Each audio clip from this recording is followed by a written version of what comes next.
Hello बच्चों, आप सभी का स्वागत है आज के इस नए वीडियो में नए टॉपिक के साथ। बच्चों, आज हम 12th बायोलॉजी का अत्यंत महत्वपूर्ण टॉपिक आरएनए यानी कि राइबोन्यूक्लिक एसिड राइबोन्यूक्लिक अम्ल के बारे में जानकारी लेने वाले हैं। बच्चों, आप इस वीडियो में अंत तक बने रहिएगा। हम आपको आरएनए एवं उनके कुछ प्रकार के बारे में जानकारी देने वाले हैं। बच्चों, अगर आप इस चैनल में नए होंगे तो मेरे इस चैनल को सब्सक्राइब कर लीजिएगा और बेल वाले आइकन को दबाकर प्रेस कर लीजिएगा ताकि आपको मेरी ऐसे ही नए और इम्पोर्टेंट वीडियो आप तक पहुंचती रहे। बच्चों, चलिए अब हम आरएनए के बारे में कुछ जानकारी प्राप्त करते हैं। बच्चों, आरएनए हमारे कोशिका में उपस्थित होता है जो कि एक आनुवंशिक पदार्थ होता है। बच्चों, मुख्य रूप से आनुवंशिक पदार्थ तो डीएनए को ही माना जाता है। बच्चों, चलिए अब हम इस आरएनए को स्टार्ट करते हैं। आरएनए बहुत से पॉलीन्यूक्लियोटाइड से मिलकर बना होता है। बच्चों, देख सकते हैं आरएनए कई प्रकार के पॉलीन्यूक्लियोटाइड से मिलकर बना होता है और यह डीएनए से भिन्न प्रकार के होते हैं। यह डीएनए से भिन्न प्रकार के होते हैं यानी कि आरएनए डीएनए से भिन्न होते हैं, अलग होते हैं। इनमें डीऑक्सी राइबोज शर्करा के स्थान पर राइबोज शर्करा होती है।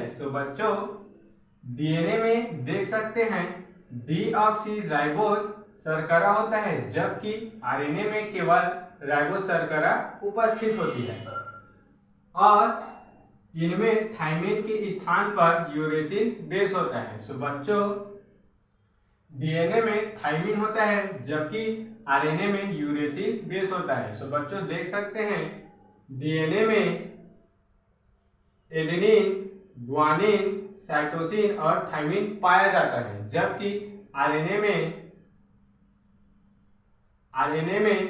एडेनिन, ग्वानिन, साइटोसिन और थाइमिन की जगह यूरेसिन पाया जाता है। बच्चों, देख सकते हैं डीएनए में एडेनिन, ग्वानिन, साइटोसिन, थाइमिन जबकि आरएनए में एडेनिन, ग्वानिन, साइटोसिन और यूरेसिन पाया जाता है। इसमें थाइमिन के स्थान पर यूरेसिल बेस पाया जाता है। बच्चों, इस प्रकार हमने आरएनए को समझ लिया है। अब इनके कुछ प्रकार हैं, इनके बारे में भी जानकारी लेते हैं। बच्चों, आरएनए मुख्य 3 प्रकार के होते हैं जो कि इस प्रकार है। पहला आरआरएनए यानी कि राइबोसोमल आरएनए, दूसरा टीआरएनए यानी कि ट्रांसफर आरएनए जिसको यहाँ पर स्थानांतरण आरएनए के रूप में लिखा हूँ। बच्चों, एमआरएनए तीसरा जो कि मैसेंजर आरएनए यानी कि संदेशवाहक आरएनए। बच्चों, चलिए अब हम इसके प्रकार को लाइन से देखते हैं। बच्चों, आरआरएनए यानी कि राइबोसोमल आरएनए, ये आरएनए के संरचनात्मक अणु होते हैं यानी कि बच्चों आरएनए के बहुत से भाग केवल आरआरएनए से ही बनता है यानी कि यह कुल आरएनए का 80 से 85% भाग स्वयं होते हैं। देख सकते हैं बच्चों यहाँ पर आरआरएनए पूरा तीनों आरएनए का केवल 80 से 85% भाग तो आरआरएनए ही निर्माण करते हैं। यह केंद्रक में डीएनए से उत्पन्न होते हैं। बच्चों, हमारे कोशिका में जो केंद्रक होते हैं उस पर डीएनए उपस्थित होते हैं और यह आरआरएनए उसी से उत्पन्न होते हैं।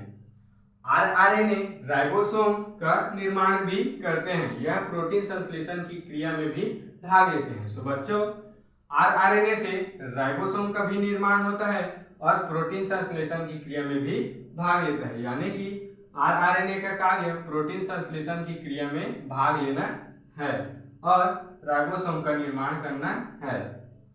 बच्चों, यहाँ पर दूसरा देख सकते हैं टीआरएनए यानी कि ट्रांसफर आरएनए, स्थानांतरण आरएनए। यह छोटा आरएनए होता है। बच्चों, देख सकते हैं यह आरआरएनए, टीआरएनए और एमआरएनए में से सबसे छोटा आरएनए टीआरएनए होता है।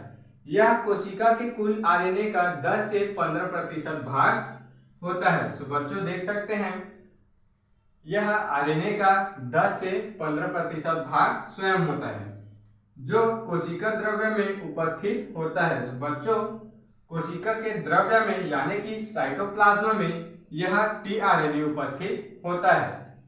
इनका कार्य विभिन्न प्रकार के इम्यूनो अम्लों को राइबोसोम पर लाना है। सो बच्चों, टीआरएनए यानी कि ट्रांसफर आरएनए का कार्य विभिन्न प्रकार के इम्यूनो अम्ल को राइबोसोम पर लाना है। सो बच्चों, तीसरा देखते हैं एमआरएनए यानी कि मैसेंजर आरएनए, संदेशवाहक आरएनए।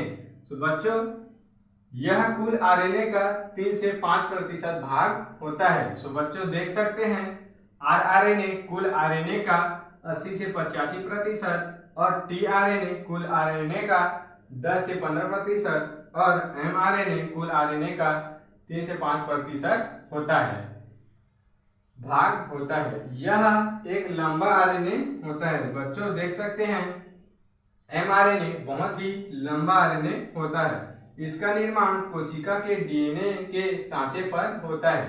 बच्चों, डीएनए में जो सांचा होता है उससे इस एमआरएनए का निर्माण होता है। सो बच्चों, अगर आपको डीएनए के बारे में जानकारी नहीं है तो मैं इस पर वीडियो बना चुका हूं, आप देख लीजिएगा। तो यह एमआरएनए का निर्माण डीएनए के सांचे से होता है। इसका नाम संदेशवाहक आरएनए इसलिए रखा गया है क्योंकि यह केंद्रक से आदेश लेकर राइबोसोम पर प्रोटीन बनाता है। सो बच्चों, एमआरएनए यानी कि मैसेंजर आरएनए का संदेशवाहक आरएनए का नाम संदेशवाहक इसलिए रखा गया है क्योंकि यह केंद्रक से आदेश लेकर राइबोसोम पर प्रोटीन को बनाता है, यानी कि यह आदेश को लेता है और राइबोसोम पर प्रोटीन बना देता है। सो बच्चों, इस प्रकार हमने आरएनए को बहुत ही आसानी से समझ लिया है और आशा करता हूं कि यह टॉपिक आपको जरूर से समझ में आया होगा और ऐसे ही नए और इम्पोर्टेंट टॉपिक के लिए मेरे चैनल में बने रहिएगा। तो चलिए मिलते हैं किसी नए वीडियो में नए टॉपिक के साथ। तब तक के लिए जय हिंद, जय भारत।